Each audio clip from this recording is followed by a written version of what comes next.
Hi, today's video is about CELP Standard Number 2 discussion. Our learning target for today is to recognize strategies to help English learners participate in oral discussions.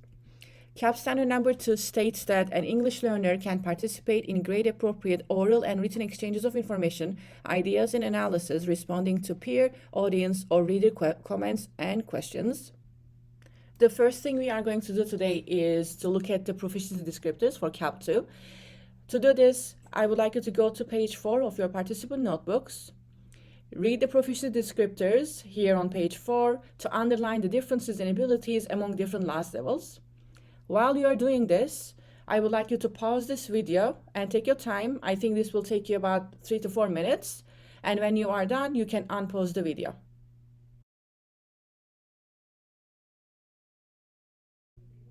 Okay, let's look at the proficiency descriptors together. CELP 2 states that a level 1 learner with prompting and supports can actively listen to others. They can participate in short conversational and written exchanges using academic and domain-specific vocabulary. This should be on familiar topics. They can present basic information, and they can respond verbally and non-verbally to simple yes-no questions and some WH questions. So the nonverbal part is very important. I just want to remind you that a newcomer student with minimum English may be in their silent period, meaning they may not speak at all. If that's the case, they will be nonverbal during a discussion, and they can just respond nonverbally, maybe through the use of visuals or body language. It's just so important to keep this in mind.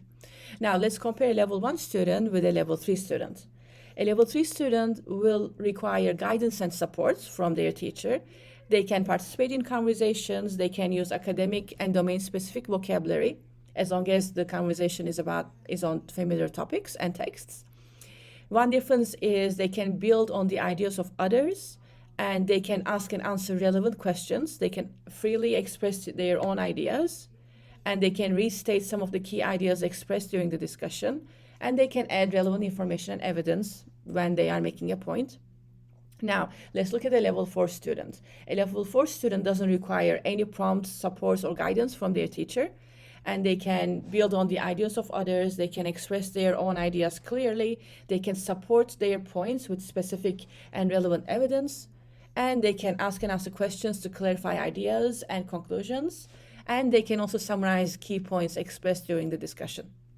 Now, let's review some strategies to empower English learners to participate in oral discussions. Just like in any written task, we need to give our L's output structures during discussions as well. So these output structures can be in the form of sentence starters, word banks, fill-in-the-blank sentences, or word walls. The best practice when providing our L's with output structures is to introduce a few sentence starters or a few supports at a time. This is because if we give them a very long list of sentence starters, it will be very difficult, almost impossible for our L's to sort through them during a discussion to find the one that they really need to use at the time. So just introduce a few at a time and go over these before expecting our English learners to use them during a discussion. Next strategy is to group our English learners based on their native languages. This is a very good strategy to use with low-level learners, so level 1s or 2s. So we can group them and let them discuss the topic using their native language. But the key here is that they need to report back to class in English using the output structures provided by their teachers. If you have an ESL para in your classes, you can ask your ESL para to give them some guided practice time so that the L's can practice the output structures before reporting back to the class. Another strategy is to give them a heads up before calling on them to share with the whole class. So we can just simply say, hey, Joshua, after Lauren shares, I'm going to ask you to speak, and please use the sentence starter to share your opinion. This is a really good empowering strategy for level 3 learners. And finally, especially when we are working with low-level learners, levels 1 and 2s, it will be a great help to limit the number of listeners. So instead of them sharing with the whole class, we can put them in small groups to lower their anxiety. And to do this, we can intentionally group them. And now, speaking of grouping, this is the most frequently asked question when it comes to discussions.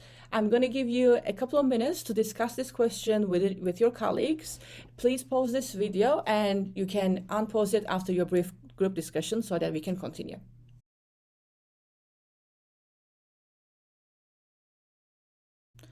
Okay, so now let's look at some grouping strategies that are helpful for our English learners. Our first option is to group our learners based on their first language. With this grouping option, our low-level Ls, meaning LAS 1 and 2s, can use their first language to consolidate their understanding of the instructions and the task. They can discuss the topic in their native language within their groups, as long as they report back to class in English using the output structures provided by their teachers. The second option is to group our learners by content proficiency. And with this grouping strategy, our more proficient students can reteach others who may still be confused. This way, some students get the opportunity to extend their learning through teaching, while others get the chance to hear the content taught in a new, student-friendly way. In this grouping setting, we can group our English learners with different native languages together, or we can group high-level LAS learners, meaning LAS 3 or 4s, with native English-speaking students so that they can peer teach one another using English. We can also group our LAS 3 students with LAS 1 and 2s together and encourage them to use English as much as possible while they teach one another. Another option is to group our language learners by their proficiency levels. So with this grouping strategy, we would put LAS 1s together in a group, LAS 2s in another group, and LAS 3s in another group, and so on. So that as teachers, we can provide targeted language supports to certain levels, like pre-teaching vocabulary, reviewing output structures, or providing them with modified materials based on their language proficiency levels. And finally, the last option is to group our learners heterogeneously by language proficiency. With this grouping, students with lower proficiency levels get the opportunity to hear exemplar and typical student talk in English. We can group native English-speaking students with high-level English speakers like LAS 4s and 3s together, or we can group LAS 3s with lower levels like LAS 1 and 2s together and encourage them to use English as much as possible. Okay, so now let's look at a sample modified discussion material. This one is from our health curriculum. The original task is that students are put in groups. There are 6 stations, and at each station there is a discussion prompt about a problem teenagers usually have with their parents. Students are asked to discuss and figure out a way to react when they experience these issues with their parents. At the end of this activity, students share their ideas and discussions with the whole group. Now let's look at the discussion supports we can provide our English learners with. The first support is that we can intentionally group them. For example, we can group our language learners by language proficiency levels, so we can put LAS level 1s and 2s together, and also by first language. So this way, our LAS level 1s and 2s can have the discussion in their native language. And of course, remember, they still need to report back to class in English. Another option is that we can group our learners by content proficiency. So this way we can put LAS level 3s and native English speaking students together to allow for the use of English during the discussion. This is a really good opportunity for language learners, especially level 3s and up, to have discussions in English. And finally, we can group our English learners heterogeneously by language proficiency. In this case, we would put LAS 1, 2, and 3 learners all together in the same group. And LAS level 3 learners can act as language mentors and help our LAS 1 and 2 students have the discussion in English and also come up with their group decisions in English so that they can report back to class using English. Another support is to modify the task itself. In this particular sample, the discussion prompts were linguistically too challenging for our LAS 1 and 2 learners, so that's why we had to modify them. Depending on the complexity of the discussion material you are using with your students, you may have to modify it not only for LAS level 1s and 2s, but also for LAS level 3 learners. So you may end up having 2 different versions of the original task. So now let's look at the supports we added to make the text more comprehensible for our English learners. And yes, I said text because essentially the discussion prompts are text that our students need to read and understand before they can start discussing. And for that reason, all the supports I will go through right now are based on CELP standard number 1, comprehension. To make the discussion prompts more comprehensible, the first support we used is adding visuals. We use pictures to help understand with the general discussion prompt, and also we use visuals to help with the meaning of certain keywords and phrases. We also use glossaries with native language support, again to clarify meaning of the certain important keywords and phrases. And finally, we use some text translation for the more challenging bits of the discussion prompts. One other discussion support we can provide our learners is the group roles. So usually when we have a group discussion, we assign different roles to our students, and we just need to be mindful about what kind of roles are appropriate for certain last level learners. So, for example, a last level 1 or 2 learner won't have enough linguistic ability to lead the discussion. So, being the facilitator of the group is not a good match. However, being the timekeeper is perfect for a last level, low level learner, so 1 and 2. They can keep track of the time, they can be part of the group, they can be assigned some responsibilities, but also they don't really need to speak a lot of English while carrying out their roles. There are 2 reasons why I really like these group roles grid that I'm showing you right now. First one is that the responsibilities for each group member are listed so that everybody's on the same page. And also, each group member gets certain sentence frames or sentence starters or even complete questions and phrases and sentences they can use during the discussion. So, as I said, being the timekeeper is a really good role for a low-level last learner, but a level 3 learner can easily be assigned to be the recorder or maybe the manager or even the reporter, as long as we provide our last level 3 students with these linguistic supports.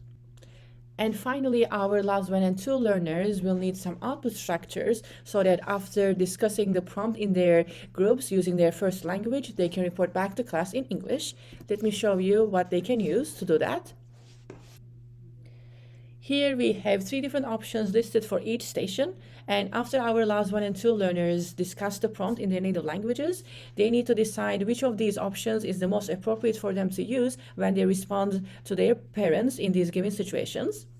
And to report back to class in English, all they have to do is to read these sentences out loud to their classmates. If you have strong level 2s and if you want to make the output structures more rigorous for them, one thing you can do is instead of giving them a multiple choice option, you can give them one sentence, half a sentence, and you can ask them to complete that sentence in their own words, and they can use that completed sentence when reporting back to class in English.